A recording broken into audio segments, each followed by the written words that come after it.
মুন্সিগঞ্জে লঞ্চে পিকনিকে যাওয়া দুই নারীকে প্রকাশ্যে মারধর করে ভাইরাল হওয়া যুবক নেহাল আহমেদ জিহাদকে আটক করা হয়েছে।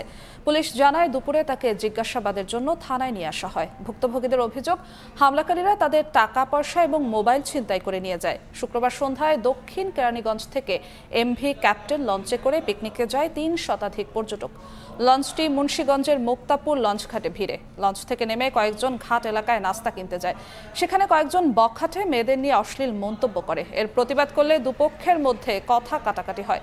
ঘটনার এক পর্যায়ে বখাটেরা স্থানীয় ৫০ থেকে ৬০ জনকে সঙ্গে নিয়ে লঞ্চে উঠে পিকনিকের লোকজনকে ব্যাপক মারধর করে ও ভাঙচুর চালায়। এক পর্যায়ে দুই নারীকে লঞ্চের সামনে প্রকাশ্যে বেধড়ক পেটায় নেহাল আহমেদ জিহাদ নামে এক যুবক। এ ভিডিও সামাজিক যোগাযোগ মাধ্যমে ভাইরাল হয়।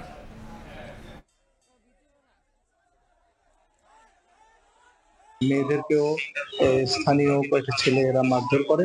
তার মধ্যে একটা ভিডিওতে দেখা যায় যে একজন ছেলে, তার নাম জাহিদ, তাকে আমরা জিজ্ঞাসাবাদের জন্য থানায় নিয়ে আসছি। এ ব্যাপারে এখন অভিযোগ যে পাওয়া গেলে সে অভিযোগের ভিত্তিতে আমরা ব্যবস্থা নেব।